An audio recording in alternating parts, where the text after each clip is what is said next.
रायगड सम्राट अल्पावधीत लोकप्रिय ठरलेले रायगड सम्राट रयतेच्या सेवेसाठी सदैव पुढे। रायगड सम्राट राजकीय, सामाजिक, शैक्षणिक, शेतीविषयक अचूक बातम्यांसाठी रायगड सम्राट न्यूजला सबस्क्राईब करा।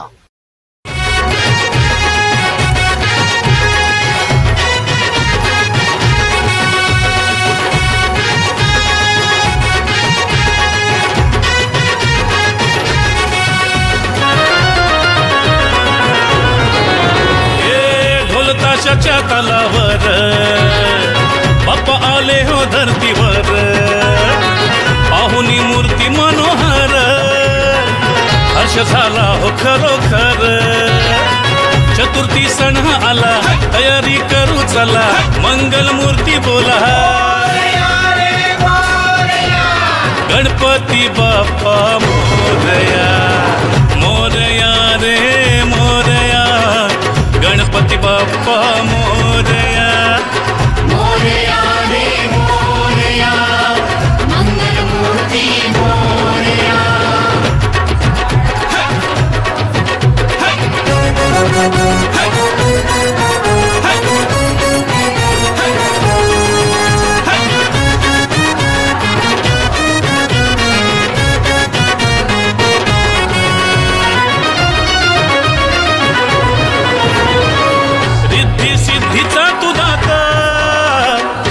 पार्वती माता पिता चरणी ठेवून या माता, आनंदाने गाऊन या गाथा, घरोघरी जाऊन या, आरती गाऊन या, प्रसाद खाऊन या,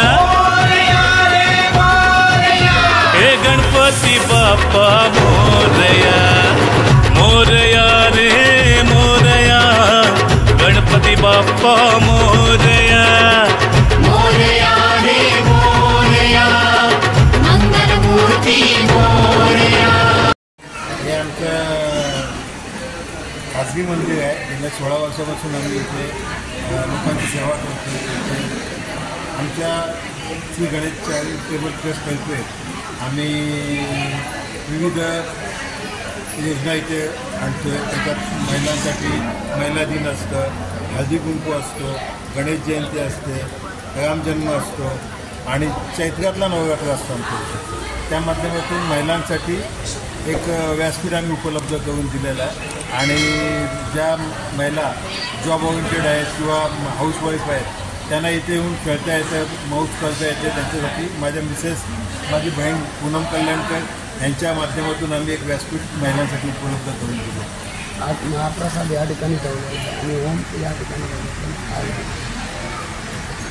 आम्ही लोकांसाठी इथे महाप्रसादाचं आयोजन करतो। जवळजवळ 1 ते 1,500 लोक इथे महाप्रसादाचा आस्वाद घेतात आणि आम्हाला त्याचा आनंद मिळतो। किती वर्षापासून परंपरा आहे? आम्ही 16 वर्षापासून हे चालू आहे आमचं आणि असं अखंडत राहावं अशी गणपतीच्या प्रार्थना। गेले 4-5 वर्षांपासून आम्ही या मंदिरामध्ये बरेच उपक्रम इथे राबवले जातात आणि आम्ही पण त्यांना सहभागी होतो। गणेशाचा एकदम मोठ्या प्रमाणामध्ये आणि उत्साहात इथे साजरा होतो। दरवर्षीप्रमाणे इथे होम, सकाळपासून होम, हवन आणि पूजा आरती वगैरे एकदम मोठ्या प्रमाणात होते। भरपूर जण जमत आहे आणि इथे संकष्टी चतुर्थीला आम्ही दर संकष्टी चतुर्थी महिन्याला आम्ही सगळे आरती करायला इथं जमत असतो। माझं नाव पूनम नंदू कल्याणकर, मी या गणेश साई मंदिराची ट्रस्टी आहे आणि माझ्या भावांनी आणि माझ्या वहिनीने हे जो मंदिर सुरू केलं आहे हे गेले 16 वर्ष महिलांसाठी तर राबतंच, पण ह्या पूर्ण आपल्या या पूर्ण एरियामध्ये साईनगरच्या हे असं एकमेव मंदिर आहे की इथे 5 देवांच्या मूर्त्या आहेत। त्यामुळे कोणत्याही महिला इथे आल्या तर त्यांना प्रत्येक सण इथे साजरा करायला मिळतो आणि तसंच नॉन महाराष्ट्रीयन जी पब्लिक इथे आहे त्यांच्यासाठी त्यांच्या इच्छेनुसार आपण इथे एक शिवपिंड पण बसवलेली आहे जी त्यांना महाशिवरात्रीपासून सगळे सण त्यांना इथे साजरे करता येतात।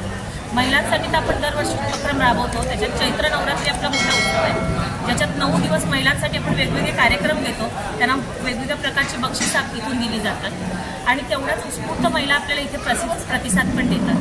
तसंच गणेश जयंती, रामनवमी या दिवशी इथे महाप्रसादाचं आयोजनही केलं जातं। ते जवळजवळ 1000 ते 2000 लोक इथे जेवून जातात. आणि आपल्या इथून 8 मार्चला महिला दिनाच्या दिवशी मेहंदी कार्यक्रम असतो. परत महिलांसाठी आरोग्य शिबिर भरवलं जातं. असे विविध उपक्रम ह्या एरियात आणि शिवाय बाहेरून येणाऱ्या महिलांसाठी खूप उत्स्फूर्त असा प्रतिसाद आपल्याला मंदिरातून मिळतो. याचा क्लासेसचा प्रियंका प्रकाश राणे ही आज 7 वर्ष मंदिरामध्ये पूजा करते, कार्यक्रम वगैरे सर्व भरतात. आज गणेश जयंती आहे आणि आपल्याला आज याबद्दल काय बोलायचं आहे आणि कसं वाटतं? गणेश जयंती हा उत्सव हा दरवर्षी. नमस्कार, माझं नाव सौ वर्षा राजेंद्र जाधव. पनवेलला गेले 15 वर्ष राहते, पण साईनगरला आत्ताच जास्त 8 वर्ष झाले. पण हे जे मंदिराच्या माध्यमातून आज इथे सगळे सण साजरे केले जातात आणि आपल्या संस्कृतीचं जतन केले जात आहे.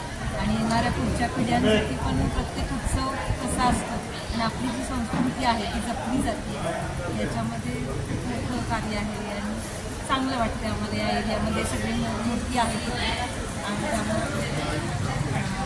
प्रत्येक सणासाठी इथे मंदिरात येऊन छान. देवळात विविध प्रांतातील लोकांचे जे सण असतात ते साजरे केले जातात. नवरात्रामध्ये 9 दिवस 9 महिलांचा 9 दिवस उत्सव असतो. हळदी कुंकू होतो.